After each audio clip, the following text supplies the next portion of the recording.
Hi, Glenn here, Monster Guitars. I don't know when you're watching this, of course, but right now where I am, we are confined to our homes. The coronavirus is making its rounds around the globe. It's currently, well, it's in New Zealand and we've all been told to stay home, which is, bad for lots of reasons, but it gives me time in my workshop and, well, some parts have recently arrived which will enable me to finish Broken Elm. So, making the best of a bad situation. I'll show you what I'm going to do. So these wooden pickup rings for a P90 pickup arrived recently from Atomic Laser, a Wellington-based laser cutting company. You may recall the last time you saw me working on this guitar, I accidentally broke one. So I've had them replaced with Rimu. The previous ones I bought from the United States were made from walnut. These are Rimu. They're nice and hard. They seem pretty strong. I'm just going to clean those up with some sandpaper and then oil them so they'll match the rest of the guitar a little bit better. And the tuners have arrived. You'll see those shortly. Let's deal with these just now.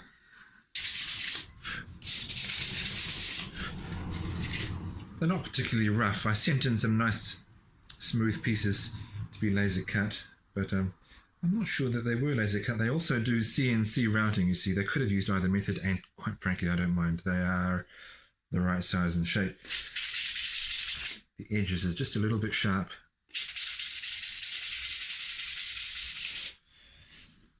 Okay, that's now much nicer to the touch. I'll do the same with the other one.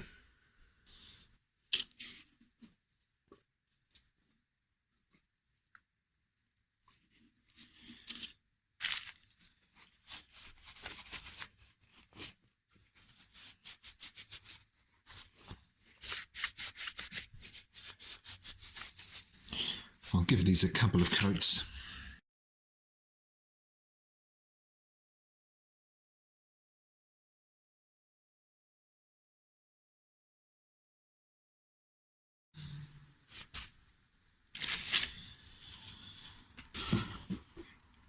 I would once have done this on a drill press, but I think I might be better off drilling the holes for the tuning machines with a hand drill so I can really make sure that this is pressed down without having to clamp it on a piece of wood below, just to minimize any tearing out on the other side.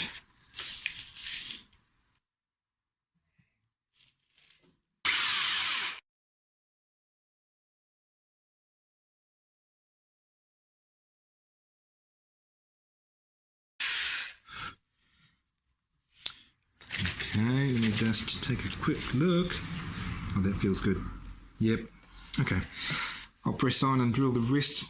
Did I keep it sufficiently vertical? It's not quite perfectly circular. Look,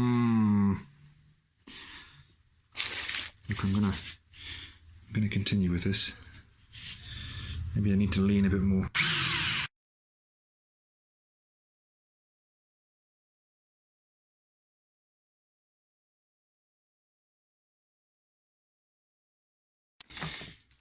Yeah, I can see a couple of pieces of tear out. I've got the pieces here that have torn out. I will glue those back in.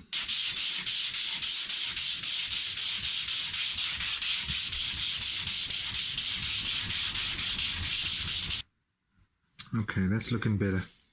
Much better than it was. All right, I'll sand that a bit finer, re-oil it, and then we'll get these tuners in. I've decided from here on in that all the hardware I buy will be not just nameless, well, in general, not just nameless Chinese brands, but something a little nicer. So these are Wilkinson Tuners. Now when I'm tightening tuners up, I use a small socket from my socket wrench set to tighten that up.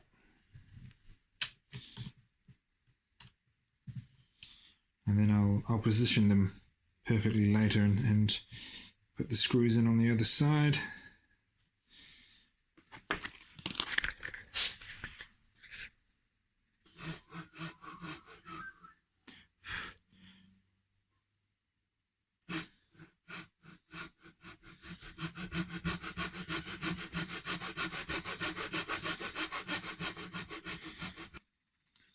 have acquired a very thin bladed saw, a razor saw, I suppose you would call that. They are so called because the blade is, well, it's thin like a razor. The fretboard that I bought was pre-slotted, and that slot there shows where the nut should be, and that's the same sized slot as all the other slots, as all the fret slots. I guess just they weren't going to change the blade size, and nor did they need to. But my point is, that's a fairly thin slot, and you can see that this one is much thinner. This would be no good as a fret slotting saw just because the slot is too thin, but it certainly has its uses where you don't really want to make much of a kerf at all. You just want to cut right on the line, as is the case here. What I did is I set the nut, it's a brass nut, pre-slotted. I set the nut where I wanted it to be and just made a mark on the other side of the nut using this saw, and now I'm cutting it straight up and down and cutting it very shallow initially. You don't want to cut too deep, that's the worst thing you could do.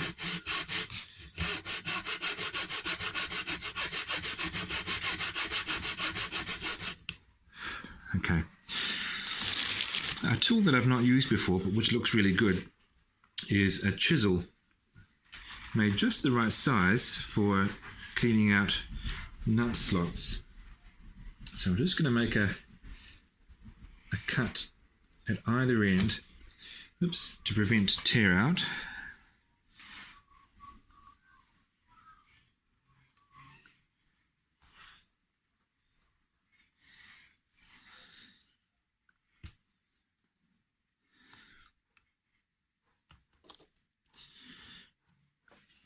It's just coming away quite easily.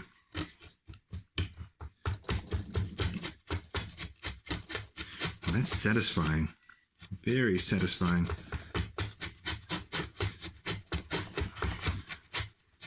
It's very sharp. It's shaving through there quite easily.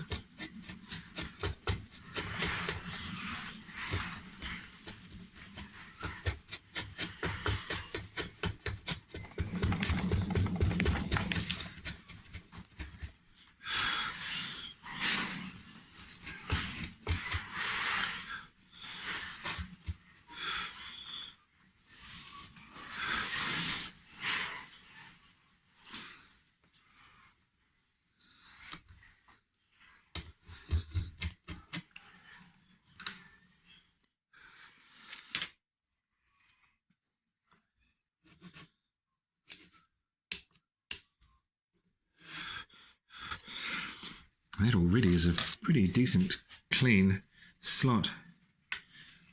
Perfect size. Oh my goodness, that's nice. That's nice.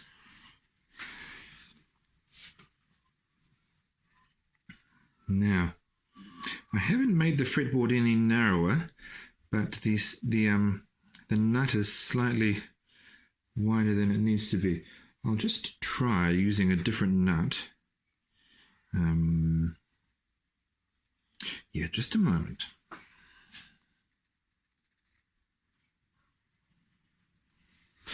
No, I tried another nut and they're all the same size. I guess I just need to, and I've done this before, just grind off the end slightly. It just makes it look to me like the strings are quite close to the edge. I guess they are. It seems like this nut is sufficiently long that it could sit here in a fretboard with binding. But this is okay. This is okay. I'll file off a bit on the ends of the nut. But we're looking good. So right after saying don't go too deep, I have to confess I enjoy using this chisel a little bit too much. It works really well, and I did go a bit deep. It's not the end of the world. A good shim under a nut, when you can see it, can look nice. You know, sort of a contrasting color effect going on. So I've cut a shim out of this piece of martai, which is quite nice wood, and I'm just gluing it in now. I'll file and maybe even chisel that back just slightly and then refit the nut. Oops. All right. So I've got the shim in there. I did chisel it down slightly, and now I've got the nut sitting in there at a height that looks about right. I'll be able to make those slots a bit deeper if need be, but I'm close, which is all I need for now. So now it's time to work on the wiring.